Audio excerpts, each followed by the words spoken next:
Welcoming back Dave Stodder here for another episode of Speaking of Data. Dave, of course, is the Senior Director for Research for Business Intelligence with TDWI.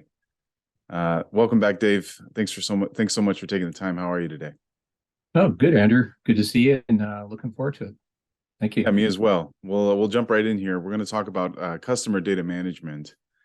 And it seems like a topic that is increasingly becoming more and more popular with new technologies and trends. And so within TDWI, we're seeing that customer data itself obviously is growing in volume and variety. So what are you seeing when we're talking about the key trends with customer data and objectives to tap into its value? Yeah, I think it definitely is a top of mind thing because I think more companies are collecting customer data. I mean, you think of retail companies, online retail, CPG, but really it's expanding into healthcare, sort of financial services. I mean, I guess they've been collecting customer data for a while themselves, patient data. But even other companies have direct relationships now with customers because of online presence and e-commerce and things like that. So customer data, yeah, it's a big deal. And it's also highly variable and changing a lot. So I think that's another thing, as you mentioned, the volume and variety. It's a lot of volumes, it's a lot of data, but also variety of data.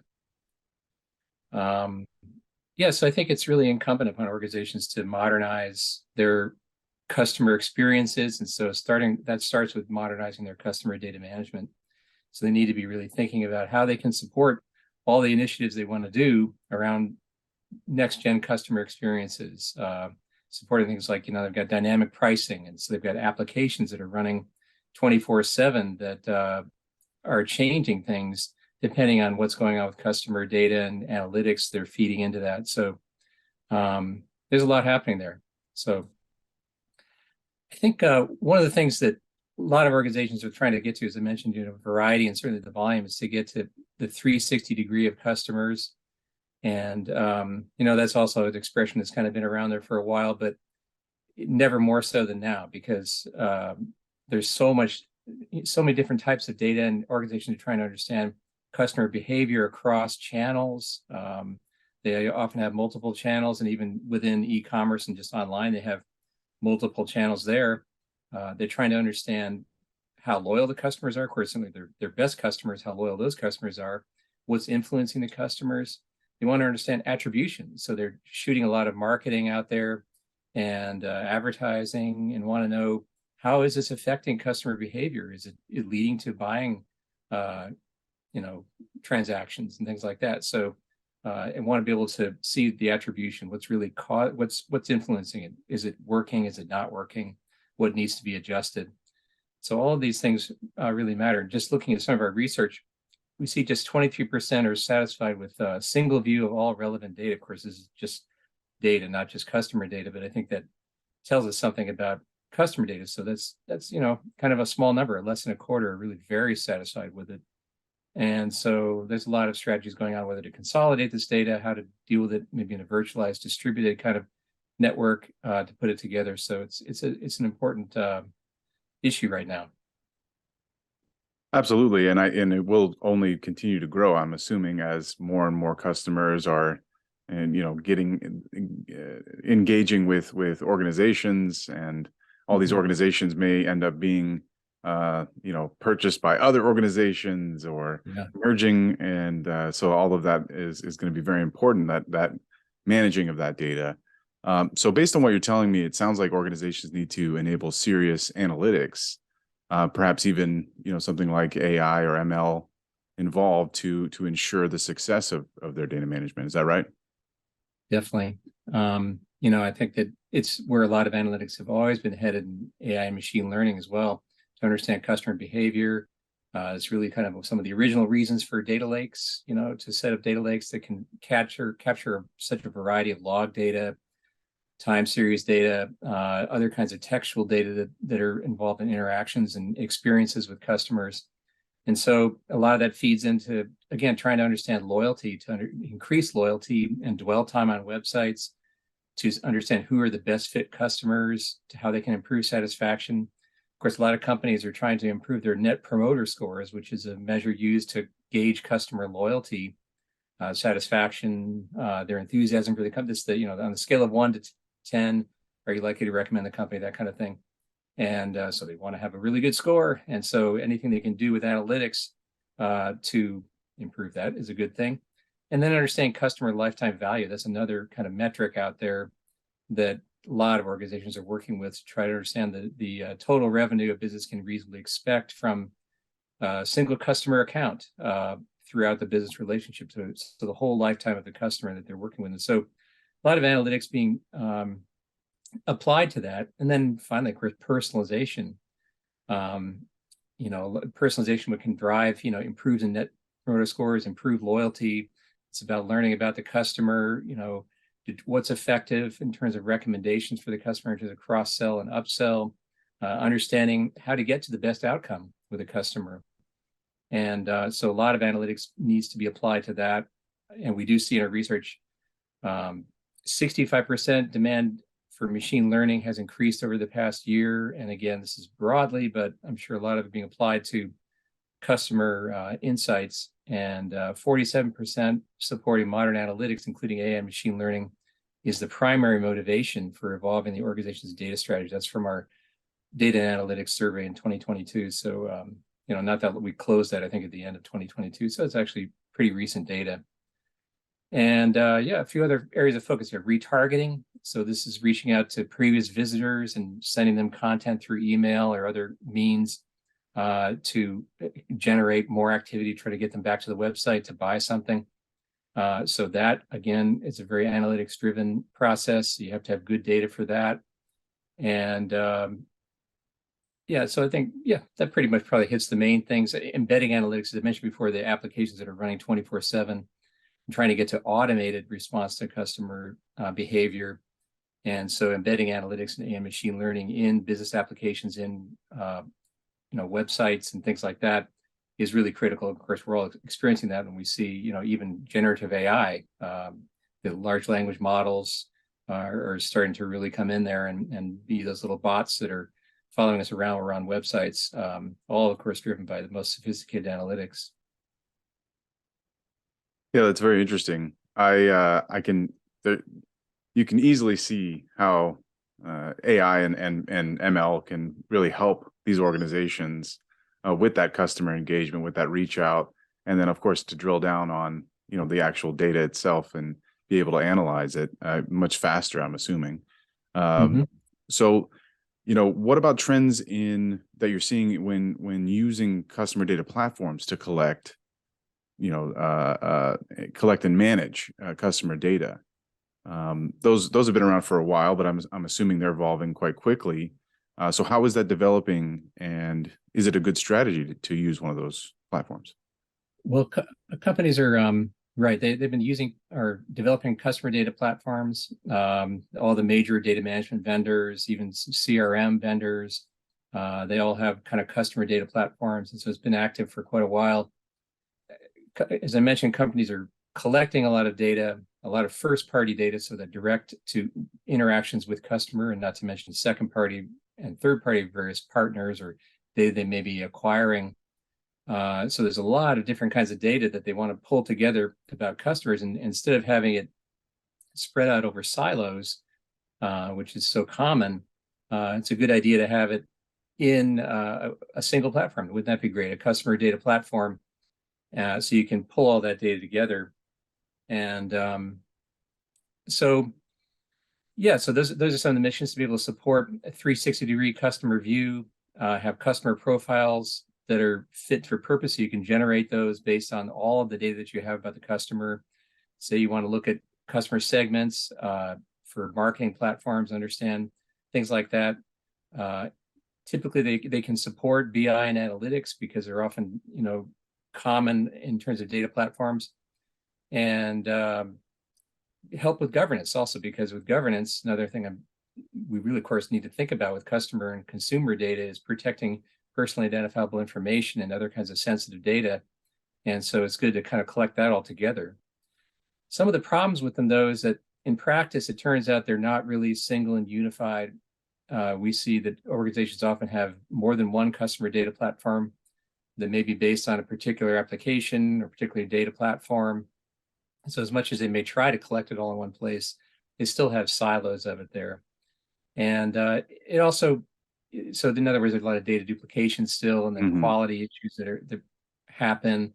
And then there's the issue of kind of the last mile. Okay, you got it to the customer data platform, but you need to still get it to the marketing people, the sales, the support people, get it to their applications, get it so they can use it, so that it's not just the data analysts maybe using a BI tool, but really directly to those people who are working with it. You know, they want the data and they want it now. And so that's also the issue. So what we're seeing is a lot of organizations, particularly as we see this trend towards a data lake house, or whatever you want to call it, kind of a unified platform. Because I mean, some organizations are using data warehouses as their customer data platform. Others are using a data lake. So as we see organizations beginning to unify the data lakes and data warehouses into this unified platform or a data lake house, the question is, well, shouldn't the customer data platform be part of that as well? And so we're seeing, I think, you know, a growing trend, maybe some adoption or movement of that unified platform and putting the customer data there. So that's something that we're watching at TDWI.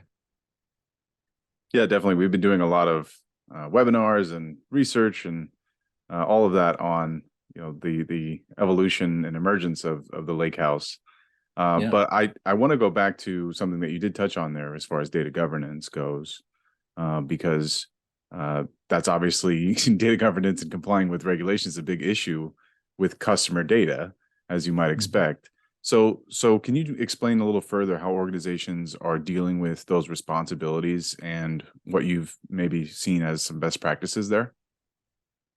Yeah, I think it's a huge, you know, again, top of mind issue.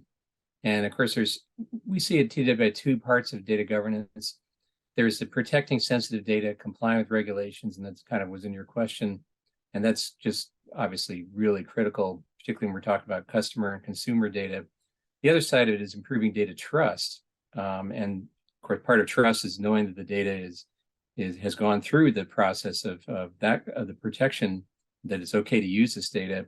But it's also around issues around quality. Is the data accurate? Is the data validated? Is it complete? Can you repeatedly go to the sources? So what's the status there? And so data governance is these two kind of pieces that kind of fit together.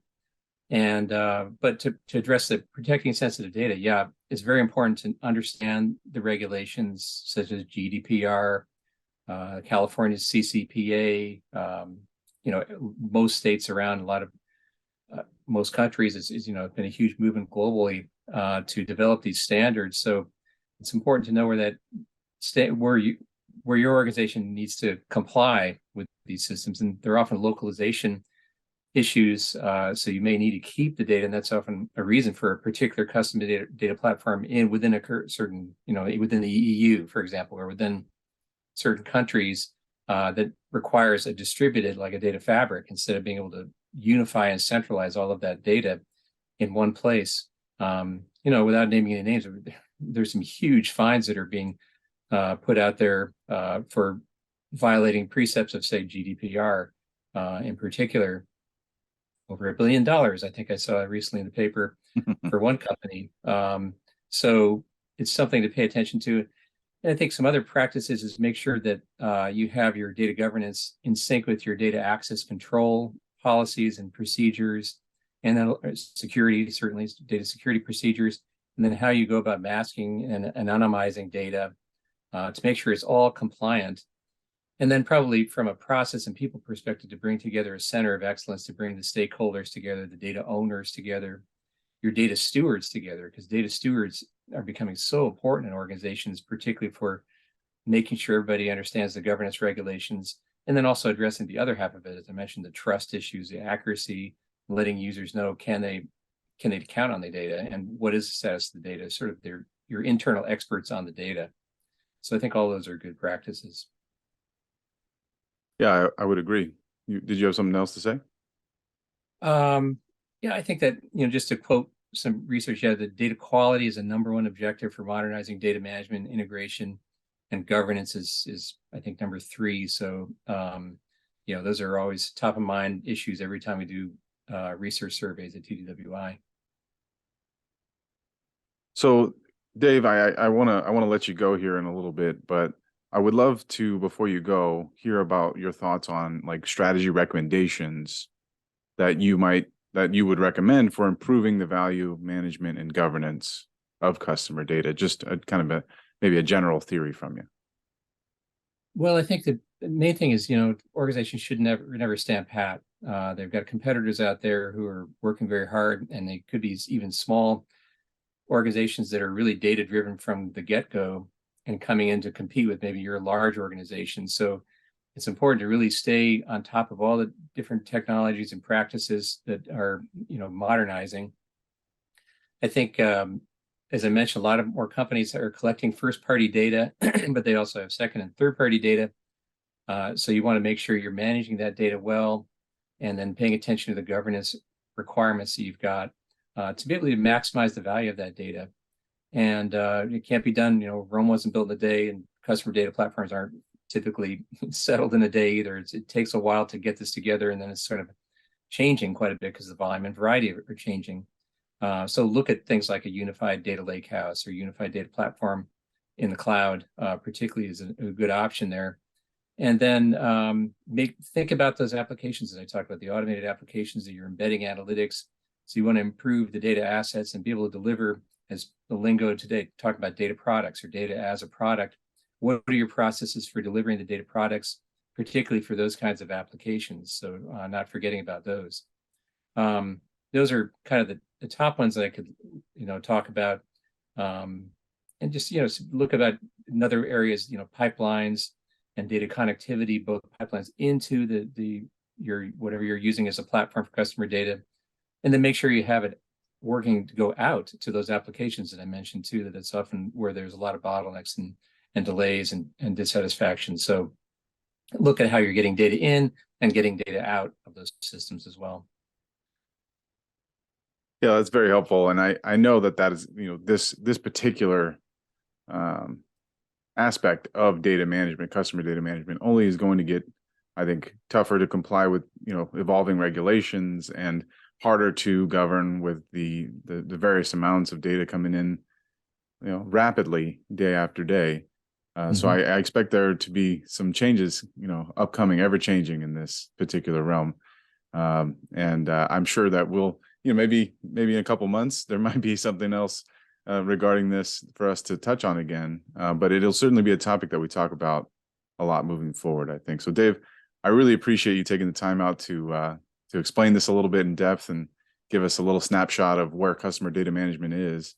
I really appreciate it. So thanks for stopping by, and it's always nice to talk to you.